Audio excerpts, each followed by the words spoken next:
What they don't tell you about owning directly at Disney Vacation Club. Hi, welcome to my channel, Disney Hobby Guys. Like, subscribe, turn on bell notifications. It really helps me grow my channel. Okay, so I only found this out recently. I only found this out because I was adding on to the bills at a Disneyland hotel, and somebody mentioned this, and I looked deeper into it, and I realized that I had structured my contracts completely wrong, to get a blue card or to sustain getting a blue card. I was under the assumption that as long as you have points in the system that were directly from Disney, those will always be blue card eligible, but that is absolutely not the case. I was under the assumption that 150 points that is being asked right now, May 3rd, 2023, was only required for new members, not existing members. No, that is not the case. Okay, so let's take a look at the right policy in order for you to get membership benefits and to sustain membership benefits. Okay, so this bare minimum vacation points that you need to sustain has always been there. I mean, back in 2018, when I purchased 100 points at the villas at the Grand Californian, the minimum was not 150. The minimum was 75. Okay, so I ended up purchasing a 100 point block contract at that time in 2018. Well, 100 points is above 75 points. Therefore, that first contract is always going to be blue card eligible so long as I own that contract. As soon as I sell it out on the resale market, whoever buys it for me does not get benefits from that. It does not transfer over to the owner. The only I, as the owner of that 100 point contract, gives me a blue card. So my blue card is coming from that, pretty much, from that original purchase because it was grandfathered in because at the time, the policy states it was 75, and that will always hold true for the duration of that ownership. Okay. Now fast forward to this year. Well, when you fast forward to this year in 2023, the bare minimum points that you need is 150 points. The bare minimum that you need. Okay. Now, frankly, most of the time, I wouldn't care at this point because that 100 point contract that I bought in 2018 already gives me a blue card. Okay, I can add in 25. I don't care. I still get a blue card because of that 100 point contract. I can add 50. I don't care. I still have a blue card because of that 100 point contract. I can add 75. I can add 149. I don't care. I'm still going to get my blue card from that original 2018 100 point contract. So it's a non issue for me to go under the 150 points because I'm going to have that blue card. Well, it actually is an issue. Okay. So now let's say in this year, if I happen to buy a 75 point contract at the villas at the Disneyland Hotel, well, 75 is under 150. So that 75 point contract actually is not blue card eligible. Is not because it's under your threshold. What is giving me the blue card is still that original 2018 contract. So while it doesn't matter to me because I still own that 2018 contract, let's say hypothetically speaking, I decide to sell it. I decide to sell that 2018 contract, the one that's giving me inherent blue card privileges. I actually sold my membership benefits if I sell that contract. Why? Because right now, at the time of this filming, May 3rd, 2023, the bare minimum you need to sustain in the system is either a singular block of 150 points or more, or multiple contracts that sum up to 150 points.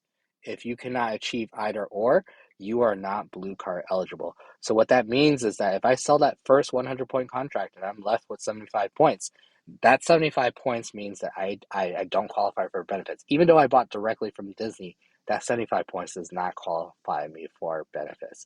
That is horrible. That's basically paying direct prices for no benefits. If I sell it, under this assumption that I sell the first one, I would not going to do that. But I'm just saying, for owners that don't understand how membership benefits are issued to you, this is why we have this video right now to talk about this. Okay. Now, how would you get benefits at this? I would need another 75 points, right? 75 plus 75, that's 150. I would get blue card benefits if I bought another 75 point contract as of right now. But let's say, hypothetically speaking, in 2024, early 2024, they decide to hike that up to 175. Well, even if I have two 75 point contracts selling that original 2018 contract, and I only have these two 75 point contracts at this time, I actually lose my benefits again because now, again, I'm under the amount that I need to sustain, which is 175, hypothetically speaking, if that's what they're asking. I'm under 175, so I lose my benefits again. So I'm always going to be adding on. I'm always going to be chasing small amounts to stay afloat, to stay above this amount if I want my membership benefits. That is horrible. That's a horrible deal. So just be careful. I know I made some shorts out there that are telling you, hey, your sweet spot's going to be 65 points or 150 points. Be very careful about that 65 because that 65 is not inherently giving you a blue card if you end up doing 65. That is not.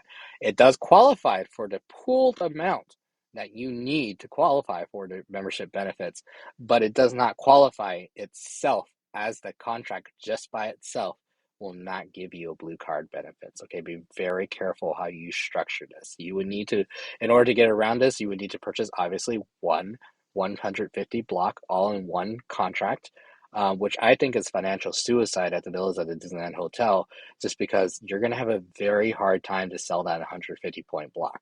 Very, very hard time.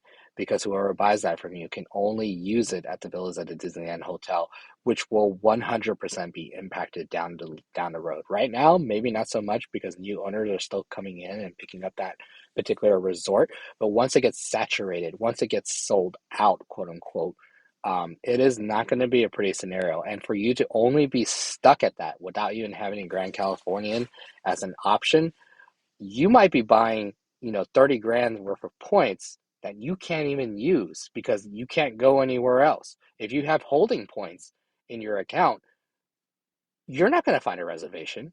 You're not going to find a reservation at the Villas at a Disneyland Hotel 60 days out. That means as soon as you have holding points resale at that particular resort, they're dead points. You have to convert. You can't even convert them. You can't even put them into interval timeshare because they're resale points. So they're dead points as soon as you get holding points there. That is dangerous. That is a horrible investment. That is dangerous for anybody to spend that much money to get trapped at one resort. So having a 150 point block is risky right now if you buy the villas at the Disneyland Hotel. Be very, very careful on how you structure this. But if you buy a smaller amount like I did, I ended up buying, less than the 150 pretty much, right? Because I bought less than that, well, that contract doesn't give me benefits, right? If I ever lose my original 2018 100 point contract, I lose my benefits completely. Okay? Be careful out there, guys. Hope this was helpful. Follow for more.